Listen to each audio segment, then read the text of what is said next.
Oos 3971. The story of a motor vlogger who does not exist. Howdy folks, Moose here. Welcome to this glorious February day. I think it's the 18th, 2017. But yes sir, it is. We are currently outside of Manchester area. I was here the other day. I'm on the other side of it.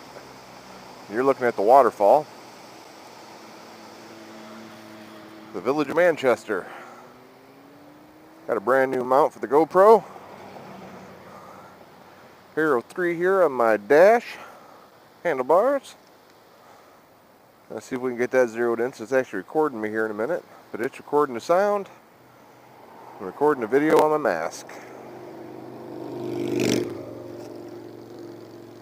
Out for a ride today, not as much as I thought I would be.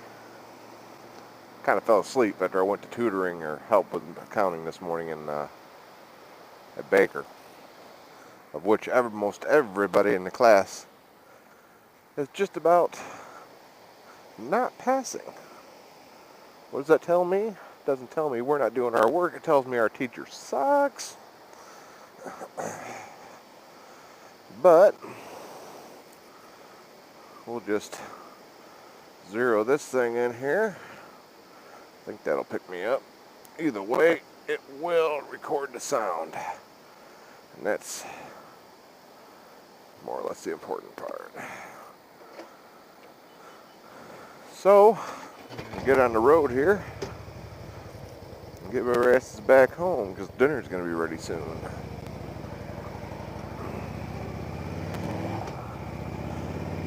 So yeah, it's about 64 degrees out right now. 64 degrees in February in Michigan. Unheard of, man. Unheard of.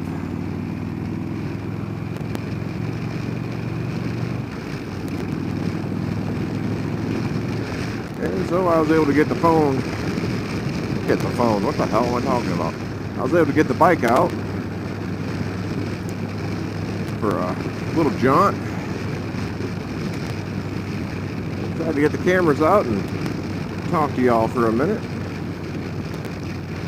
I've been enjoying school more or less, with the exception of this accounting class.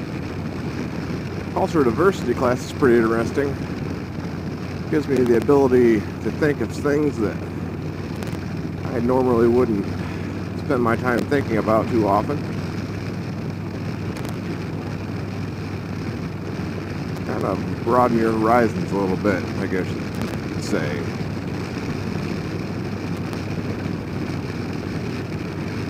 One of the things for that class was student-led discussions in a group where you pick a topic that has to do with something you might find in cultural diversity, which is just about everything. It happened to give me the chance to stumble upon something that I personally never really even looked at or knew existed, I guess. And for my student-led discussion, I spoke on discrimination against motorcyclists. What you might be asking is, what's the discrimination against motorcyclists?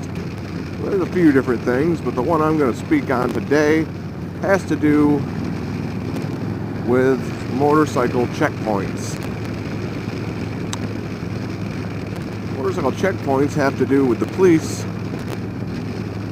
pulling motorcycles over, only motorcycles, and which is discriminatory against motorcyclists. Basically, it started back in 07, more or less, when it came to rear its ugly head. In 2011, Georgia actually came on board with it, and they started pulling over motorcyclists because they saw there's a lot of motorcyclists coming down their streets. So they Just basically everybody came down that street on a motorcycle, get pulled over into a checkpoint, of which they have plates ran and background checks ran for the police department. And they'd hand out citations. There are a few states that have laws against them already. Virginia, North Carolina are a couple. And since this was happening, and it shouldn't be, Congress got involved with it. And they passed a law in 2015 saying that these law enforcement agencies would not be given federal funding to perform their motorcycle checkpoints. Now you would think this would completely stop it, because now they're not being given the cash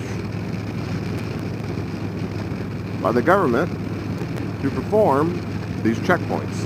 However, the most recent one was in New York. I can't remember the name of the town. Suffolk? I'll look it up and I'll put it down here what the name of the township was.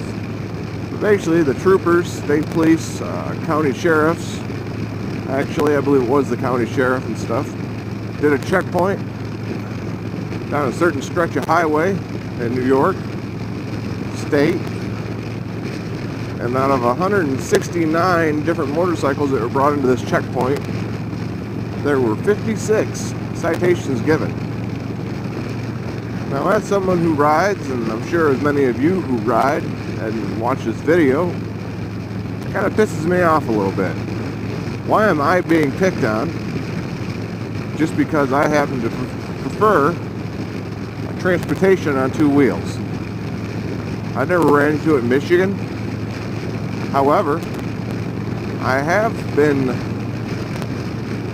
profiled by the police on a couple of occasions for either being on the motorcycle in the past or wearing what I used to wear when I rode bikes, which was a do-rag and a leather coat and chaps, you know, that kind of outlaw look, I guess, back in the day. I've been harassed by cops a few times in the past over something like that. I'm sure they would never admit to it, but I'm fairly positive that's what was going on. So I asked the question, do you think they're wrong, any kind of checkpoint? And we're not talking checkpoints of motorcycles that were in gangs. I want to make that very clear. The ones in New York that were pulled over weren't gang affiliated. They were just individuals out on their motorcycles. So it's not like they're pulling over mass groups of motorcyclists. It's not like they see a group of motorcyclists in a gang formation and pull that gang over. We're talking about just someone like you or myself possibly riding down the road and getting flagged by a police officer to pull over into a rest area or something like that. So I think it's wrong. I think any kind of discriminatory act is wrong against any group, be it race, ethnic, motorcyclists, cars, I don't care.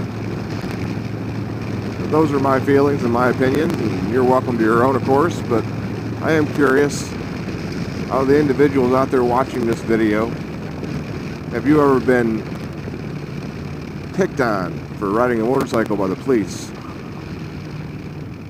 Microwave. If so, let me know. If you got other thoughts on the matter, let me know.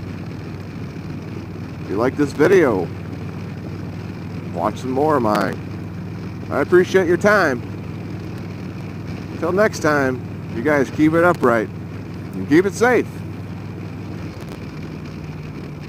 Keep between those ditches, alright? Rock on. See ya!